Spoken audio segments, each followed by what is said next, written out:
Hello aspirants, कैसे हैं आप? आई होप वही आपका मेंटल, फिजिकल और आपका एकेडमिक लेवल पूरा बूस्टअप हो रखा होगा, क्योंकि वो बहुत बहुत ज़रूरी है। फिजिकली फिट रहेंगे तो मेंटली आप आराम से फिट हो जाएंगे और दोनों बूस्ट करके आपका एकेडमिक लेवल इंक्रीज होगा। तो हमने पिछले लेक्चर में सेंट्रल पढ़ा था, human right commission, national human right commission, right. तो वो क्या करता है, पूरे ऑल ओवर इंडिया का जो वो है सेंटर, वो है वो। लेकिन अब वो सेंटर देखो स्टेट्स में भी तो होना चाहिए, राइट। सेंटर में कौन कौन बार बार भागेगा, तो इसलिए स्टेट ह्यूमन राइट कमीशन भी एस्टेब्लिश हो रखा है। तो आज हम उसके मेन पॉइंट्स करेंगे जो एक्चुअली में आपको आने चाहिए। टॉपिक छोटा समझ के ये मत सोचना कि मैं स्किप कर दूंगा, अरे इसमें से तो आता क्या है, ठीक है। फिर आ जाता है, फिर बोलते हो कि ये कहाँ से आया, ठीक है। पॉलिटी एंड गवर्नेंस में हर एक टॉपिक आपको नहीं पता है कि कौन सा टॉपिक क्या वेटेज रख रहा है, ठीक है। आपको नहीं पता, वो यूपीएससी वाले के ऊपर है, मन के ऊपर है कि उसका मन करा, उसने बोला चलो स्टेट ह्यूमन राइट कमीशन पे पकड़ा देता हूँ क्वेश्चन, ठीक है। बच्चे पढ़ते भी नहीं है, चलो भाई पकड़ा है, ठीक है। तो इस तरीके से आपका मन मर्जी मत करिए। हर टॉपिक जो यहाँ पे गिवन है वो इक्वल इंपॉर्टेंस यहाँ पे रखता है, तो उस हिसाब से उस टॉपिक को पढ़िए, ठीक है। तो चलो भाई स्टेट ह्यूमन राइट कमीशन पढ़ते हैं हम, ठीक है। चलो ह्यूमन राइट्स बताइए, ह्यूमन राइट्स बहुत इंपॉर्टेंट है आपके लिए, है, because we all are humans with heart, right. We should be treated equally. चलो, Protection of Human Rights, Article 1993, each state in India has its own SHRC, State Human Right Commission, ठीक है। इसका full form state human right commission है। दिमाग में डालो, क्योंकि मैंने ऐसे बोला SHRC तो याद में होना चाहिए, स्टेट ह्यूमन राइट्स कमीशन, ठीक है। Which is an independent institution establish to safeguard and promote human right at state level, ठीक है। ये भी एक स्टैट्यूटरी बॉडी है और किसके एक्ट के थ्रू उसको मिलती है पावर, ह्यूमन राइट्स एक्ट 1993, और ये भी एक इंडिपेंडेंट बॉडी है, ठीक है, ठीक है। The SHRC is authorized to inquire into human rights violation only concerning subject mentioned in the state list, second and concurrence list. अब देखो ये आ गया ना इंपॉर्टेंट फंडा, ठीक है। अब ऐसे क्वेश्चन आ जाएंगे, आपको लगेगा अरे यार ये कहाँ से आ गया, देखो भाई ये यहाँ से आ गया, ठीक है। ये से कंफ्यूज होता है। अब देखो स्टेट ह्यूमन राइट कमीशन को ये अलाउड है कि वो वहीं पे ही इंक्वायरी कर सकती है जहाँ पे स्टेट लिस्ट क्या हो, वाइडन अप हो या कॉन्करेंट लिस्ट हो, जहाँ पे स्टेट का से हो, कुल मिला के जहाँ पे स्टेट की पावर चलती है। और कहाँ पे चलती है, स्टेट लिस्ट में। कॉन्करेंट लिस्ट में वैसे सेंटर की चलती है, बट स्टेट का से होता है, राइट। तो इन दोनों लिस्ट के अंदर जो भी मैटर पड़ेंगे उसके अंदर स्टेट ह्यूमन राइट कमीशन क्या कर सकती है, ऑथोरिटीज बढ़ा सकती है, ठीक है। चलो इसके कंपोजिशन देखते हैं, आ गए हमारे मेन पार्ट में, ठीक है।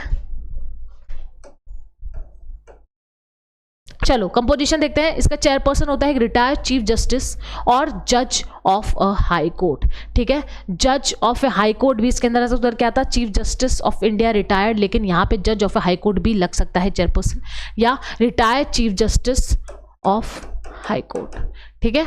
चलो members, 2 members, one must be serving or retired judge of a high court or district court with at least 7 years experience. Another must have knowledge or practice experience in human right, ठीक है। 2 members है, 2 members की शर्त रख दी गई है कि एक तो भाई 7 साल का एक्सपीरियंस होना ही चाहिए उसको हाई कोर्ट में या डिस्ट्रिक्ट कोर्ट के अंदर, ठीक है। या उसको दूसरा जो है उसके पास क्या होनी चाहिए, नॉलेज होनी चाहिए, किसकी नॉलेज होनी चाहिए, प्रैक्टिकल नॉलेज होनी चाहिए ह्यूमन राइट्स की, ठीक है। आते हैं ex officio member, the states chief secretary, law secretary and DGI may be associated in an advisory capacity। अब देखो एक्स ऑफिशियल मेंबर्स में ये तीनों क्या करते हैं, एडवाइजरी कैपेसिटी के अंडर वर्क करते हैं, ठीक है। State chief secretary, law secretary and DGI। चलो अब इसकी सिलेक्शन कमेटी देखते हैं। हमने सिलेक्शन कमेटी उसकी देखी थी नेशनल की, अब सिलेक्शन कमेटी स्टेट की देखो, ये भी इंपॉर्टेंट है, ठीक है। ये भी एक हाई पावर्ड कमेटी होती है स्टेट की, ठीक है। Members of the SHRC are appointed by the governor of the state. अब वहां पे क्या था, प्रेसिडेंट, यहाँ पे क्या है, governor of the state, based on recommendation of a selection committee, ठीक है। हाई पावर्ड सिलेक्शन कमेटी, ठीक है, क्योंकि भाई यहाँ पे जो भी लोग हैं बहुत ही हाई पावरफुल लोग हैं, जैसे कि CM है, चेयरपर्सन होता है ये कमेटी का, ठीक है। स्पीकर है किसका, लेजिस्लेटिव असेंबली का, है ना, और लेजिस्लेटिव काउंसिल है तो उसका चेयरमैन भी यहाँ पर होगा, ठीक है, और leader of the opposition of the council भी यहाँ पे इंक्लूडेड होगा, leader of the opposition of the legislative assembly यहाँ पे इंक्लूडेड होगा, और home minister of the state भी यहाँ पे इंक्लूडेड होगा, ठीक है। तो ये आ गई पूरी selection committee, high powered selection committee, out most important है, ठीक है। लेक्चर छोटा रहने वाला है लेकिन इन्फॉर्मेशन छोटी नहीं रहने वाली है सर, ठीक है। लेक्चर छोटा है लेकिन इन्फॉर्मेशन बड़ी है, दोनों में आप फ़र्क करिए, ठीक है। तो लेक्चर छोटा है इसका मतलब ये नहीं कि छोड़ दो, अरे क्या करना है लेक्चर, इतना सा तो है, 5 मिनट का, 10 मिनट का, 15 मिनट का। ये इसलिए क्योंकि इसके अंदर बहुत आउटमोस्ट इंपॉर्टेंट टॉपिक है जो आपके लिए यहाँ पे रखे गए हैं, इसलिए लेक्चर छोटा है, ठीक है। मैं यहाँ पे बड़े लेक्चर्स नहीं लेने बैठी हूँ, ठीक है। बड़े लेक्चर्स मोस्टली ऑफलाइन टर्म में या ऑनलाइन में भी वो अलग से मैं बड़े लेक्चर्स का देखो बाद में देखेंगे। ये छोटे लेक्चर्स इंपॉर्टेंट इसलिए क्योंकि आपका बेस यहाँ पे क्रिएट करना है, क्रीम करना है बेस को, तो क्रीम के लिए छोटे लेक्चर्स से बढ़कर कुछ है नहीं। और सबसे बड़ी चीज़ क्या है, आपका टाइम जो यहाँ पे बच रहा है उसका तो कुछ बोलना ही नहीं है, ठीक है। कितना टाइम आपका यहाँ पे जो कंज्यूम होते होते बच गया, वो भी तो आपके लिए यहाँ पे बोनस पॉइंट है कि यहाँ पे सिर्फ टू द पॉइंट लेक्चर्स आपको मिल रहे हैं, वो भी इंपॉर्टेंट पॉइंट्स के, ठीक है। साथ के साथ आपको क्या मिल रही है, शॉर्ट्स मिल रही है, ठीक है, जो एक्सपेक्टेड क्वेश्चंस है 2025 में आने के, ठीक है, प्रीलिम्स में, और फिर हम प्रीवियस ईयर क्वेश्चंस भी इधर लगा रहे। तो इससे बेस्ट प्लेटफॉर्म क्या मिलेगा आपको, पॉलिटी एंड गवर्नेंस का।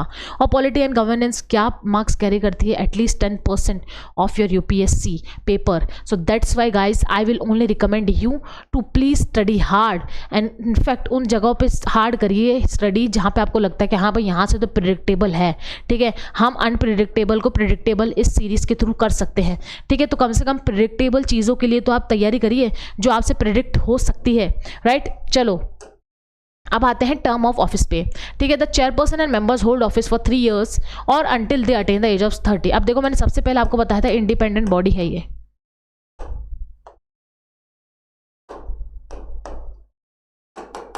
इंडिपेंडेंट बॉडी सुनते ही आप समझ जाया करो कि जो उसके टर्म्स होंगे वो फिक्स्ड होंगे, किसी के डिस्क्रिप्शन पे नहीं होंगे। तो यहाँ पे क्या फिक्स्ड है, 3 years है। They can be appointed to same positions after completing tenure, can not be appointed, ठीक है। यहाँ पे री अपॉइंटमेंट नहीं होगा सेम पोजीशंस के ऊपर, ठीक है। हाँ भाई स्टेट वाले नेशनल वाले पे जा सकते हैं, ये याद रखना, क्योंकि यहाँ पे सेम पोजीशन दिया गया है। समझ में आ गया, आया समझ। चलो अब इसका रिमूवल प्रोसेस देखो, या तो प्रेसिडेंट रिमूव करेगा या प्रेसिडेंट विद कोर्ट इंक्वायरी, और कौन सा कोर्ट है, सुप्रीम कोर्ट की इंक्वायरी के थ्रू। प्रेसिडेंट खुद अगर रिमूव करना चाहे तो वो रिमूव कर सकता है कि अगर जो पर्सन है, जो मेंबर है नेशनल ह्यूमन राइट कमीशन का, वो इंसॉल्वेंट हो गया है, कंगाल हो गया है, पैसे नहीं है उसके पास, ठीक है, या वो किसी क्राइम ऑफेंस में इंक्लूड है, या कोई पेड एम्प्लॉयमेंट में है, या वो मिसयूज करता है पोजीशन को, या वो फिजिकल और मेंटल क्या है, खराब हो चुका है, वीक हो चुका है फिजिकली और मेंटली, अनफिट है फिजिकली और मेंटली, तो प्रेसिडेंट खुद उसको निकाल सकता है विदाउट एनी इंक्वायरी। लेकिन अगर आती है बात मिसबिहेवियर की, मिसकंडक्ट की, तो क्या लगेगी, सुप्रीम कोर्ट की इन्वेस्टिगेशन लगेगी। क्या लगेगी, सुप्रीम कोर्ट की इन्वेस्टिगेशन लगेगी। और इतने लेक्चर्स करने के बाद बच्चों को पता चल ही गया होगा कि जब सुप्रीम कोर्ट की इन्वेस्टिगेशन लगती है तो सुप्रीम कोर्ट का जो डिसीजन होता है वो क्या होता है, बाइंडिंग होता है।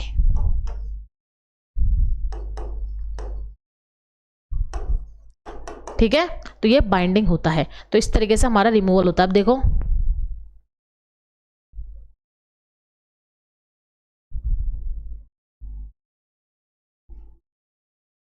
एक और चीज़ यहाँ पे देख लो जो कंफ्यूज करती है बच्चों को।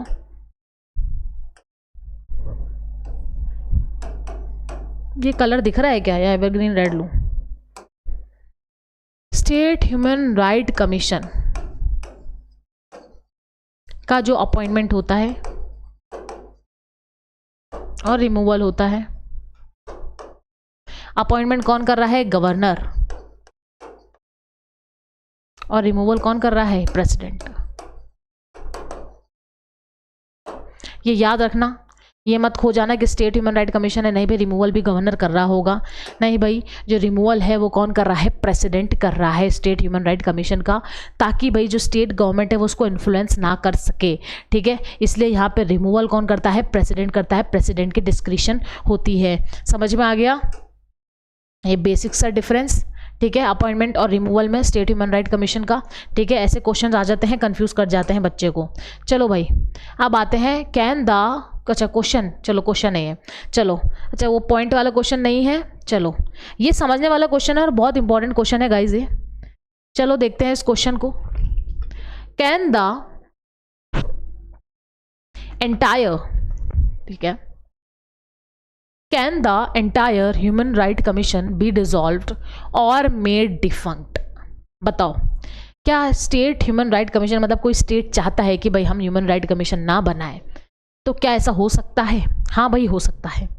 अगर स्टेट के पास फंडिंग नहीं है, रिसोर्सेज नहीं है, तो स्टेट उसको डिफंड कर सकता है और उस कमीशन को हटा सकता है, डिसॉल्व कर सकता है, क्योंकि यहाँ पे फंडिंग्स भी लगती हैं। ठीक है, किसी कमीशन को चला रहे हो, वहाँ पे मेंबर्स होंगे, फंडिंग लगेगी, कंडीशंस लगेगी। ठीक है, hence 25 out of 28 states have established SHRC, the 3 state without state human right commission are. देखो कितना इंपॉर्टेंट इन्फॉर्मेशन आपको मिल गई है वीडियो के एंड में, कि भाई हाँ, स्टेट क्या कर सकता है, हटा सकता है, फंड डिफंड कर सकता है। ठीक है, और स्टेट में कर रखा है डिफंड, 3 स्टेट्स में यहाँ पे डिफंड कर रखा है, अरुणाचल प्रदेश, नागालैंड और मिजोरम में।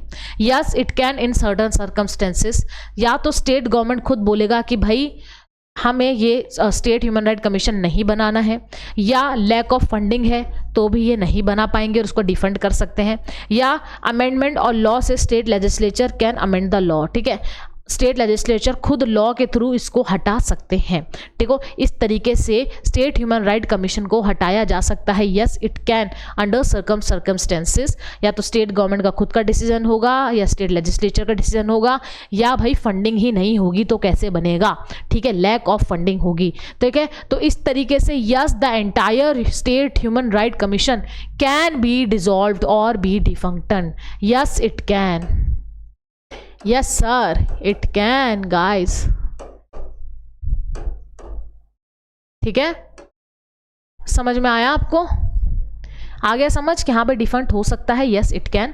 तो इस तरीके से हमारा आता है चैप्टर फिनिश पे, द एंड पे। देखिए हमारा जो आज का लेक्चर था वो हुआ है आई थिंक 12 to 13 मिनट्स का आज का लेक्चर हमारा हुआ है। ठीक है, और ये लेक्चर आउट मोस्ट इम्पॉर्टेंट है आप जैसे एस्पिरेंट्स के लिए। ठीक है, ये लेक्चर्स आप जैसे एस्पिरेंट्स के लिए बनाया गया है, जो फर्स्ट टाइमर है या जो रिवाइज कर रहे हैं, और जो वो लोग जिन्होंने पढ़ा हुआ है लेकिन बेसिक नहीं पढ़ा। ठीक है, जो आपको ये स्मूथ रनिंग करके पॉलिटी एंड गवर्नेंस हाथ में दे। ठीक है, तो उन लोगों के लिए कोर्स आउट मोस्ट इम्पॉर्टेंट है। आपको कोर्स पढ़ाते पढ़ाते मेरे गला ख़राब हो गया है, बट मैं चाहती हूँ मेरे गला ख़राब का रिवॉर्ड यही हो कि आपका जो पेपर है वो इतना शानदार चला जाए कि मज़े आ जाए बस। ठीक है, और फिर आप मुझे रिवॉर्ड बैक करो कि हाँ मैम मज़े आए, और जो आपने पढ़ाया था उसी से ही लिंक हमने जो क्वेश्चंस निकाले हैं, जो पॉलिटी फोड़ो सीरीज से निकले हैं क्वेश्चंस, जो प्रीवियस ईयर एनालिस्ट करके क्वेश्चंस निकले हैं, तो मज़े आ गए। ठीक है, तो मिलते हैं चलो नेक्स्ट क्लास में। Okay bye.